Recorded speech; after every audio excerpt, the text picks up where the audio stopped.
जैसा कि हम अपनी गुमनाम हिस्टोरिकल सीरीज के अंदर आपको बताने की कोशिश कर रहे हैं, गुमनाम तारीख से कुछ वाकयात, ऐसे सलातीन, ऐसे बादशाहों के बारे में, ऐसी सल्तनतों के बारे में जिनके बारे में आम आदमी नहीं जानता। जी हाँ, आज हम उस 13 साला नौजवान की बात करेंगे जो बाद के अंदर जलालुद्दीन मोहम्मद अकबर के नाम से मशहूर हुआ और वो 55 साल तक हिंदुस्तान का बादशाह बना रहा। जी हाँ, आज हम गुमनाम हिस्टोरिकल फैक्ट अपने चैनल में आपको बताने की कोशिश करते हैं कि जलालुद्दीन मोहम्मद अकबर थे कौन और उन्होंने इक़्तिदार के अंदर क्या कुछ किया। जी हाँ, 15 अक्टूबर 1542 को सिंध के अंदर एक मकाम अमरकोट के अंदर हुमायूं के यहाँ एक बच्चा पैदा होता है। कौन जानता था कि वो हुमायूं जो कि शेर शाह सूरी से जंग हार कर भाग रहा था, तो उसके यहाँ पैदा होने वाला बच्चा मुस्तकबिल के अंदर, आने वाले दौर के अंदर वो हिंदुस्तान का इतने सालों तक इक़्तिदार संभालेगा और वो सियासत का मालिक बना रहेगा। जी हाँ, हम बात कर रहे हैं जलालुद्दीन मोहम्मद अकबर के बारे में। उस जलावतनी के अंदर पैदा होने वाला बच्चा अकबर, जो कि 1556 के अंदर हिंदुस्तान का तख्त संभालता है। ये 1556 के अंदर जब नसीरुद्दीन हुमायूं की वफात हो जाती है, तो उसके बाद वो तख्त, हिंदुस्तान का जो तख्त है, वो उसके बेटे अकबर के जिम्मे रहता है। तो 1556 के अंदर वो तख्त पर बैठता है। उस वक्त हिंदुस्तान के तख्त पर बैठने वाले अकबर की उम्र सिर्फ मौरखीन के बकौल 13 साल थी। उसे पहला ही मार्का, पहली जंग जो उसे लड़नी पड़ी, वो पानीपत की दूसरी जंग थी, जो 1556 के अंदर उसे सूर्य खानदान या सूरी सल्तनत के हेमो के साथ, बड़े अजीम जर्नैल हेमो के साथ लड़नी पड़ी और जिसके अंदर वो फतह याब हुआ। जी हाँ, जब वो तख्त संभालता है तो बच्चा होने के नाते उसकी तमाम सरपरस्ती बैरम खां के जिम्मे लगाई जाती है। 1556 से 1560 तक ये बैरम खां उसके स्याह सफेद का मालिक बना रहा और तमाम इख्तियारात अपनी सल्तनत के जो थे वो बैरम ही चलाया करता था। आखिरकार बैरम बरतरफ कर दिया गया और एक वक्त वो भी आया कि बैरम खां को कत्ल करवा दिया गया और कहा जाता है कि इस कत्ल से, जो कि अगरचे जलालुद्दीन मोहम्मद अकबर के हुक्म से हुआ था, उसे अपनी तमाम बकिया जिंदगी में इस कत्ल पर सदमा भी रहा कि एक वफादार दोस्त, वफादार शख्स, वफादार हमायती उसने हमेशा के लिए खो दिया। जी हां, अकबर अपनी हुकूमत का आगाज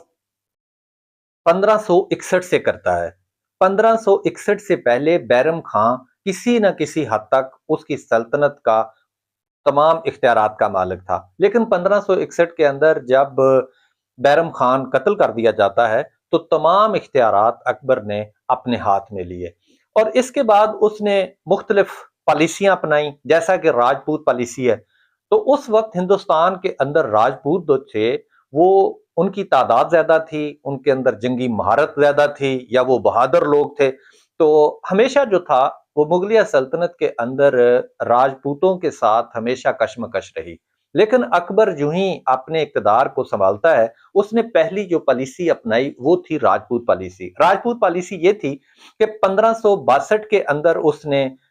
दोस्ती को बढ़ाना शुरू कर दिया, उन राजपूतों के साथ उसने शादियां करना शुरू कर दी और इन शादियों के जरिए वो अपने मुल्क को, अपनी कौम को इत्तेहाद की तरफ लेकर चल पड़ा।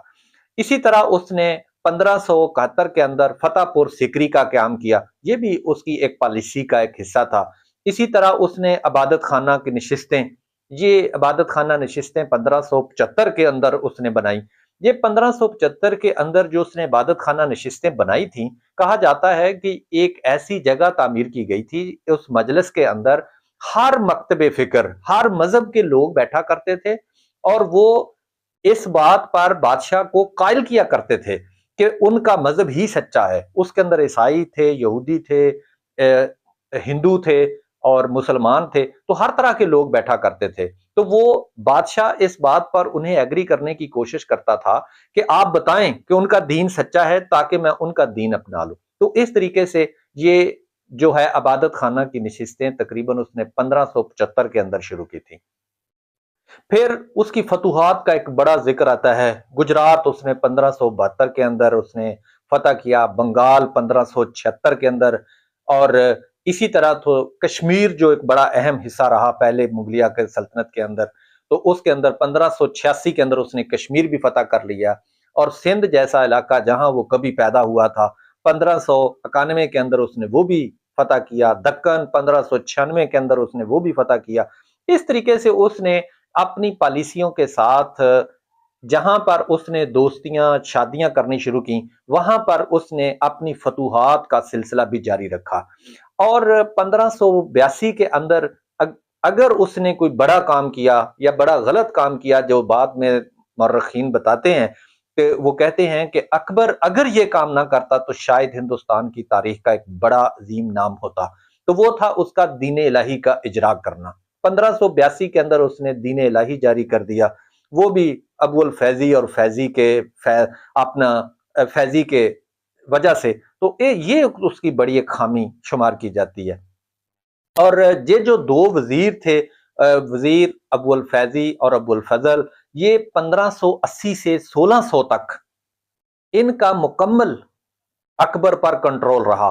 اور اسی طریقے سے یہ جو 20 سال کا دور ہے اس کے اندر انہوں نے بہت سارے ایسے کام بھی کروائے جو کہ آج بھی اکبر کے دور کو گندا کر دیتے ہیں، یا پھر انہیں اس درجے کا حکمران نہیں رہنے دیتے جو اس کی خامیاں اس کو سامنے آتی ہیں۔ آخر کار ہر انسان کا زوال ہوتا ہے، یہ کائنات کا ایک نظام ہے، تو زوال کا آغاز 1602 کے اندر اس کا شروع ہوتا ہے،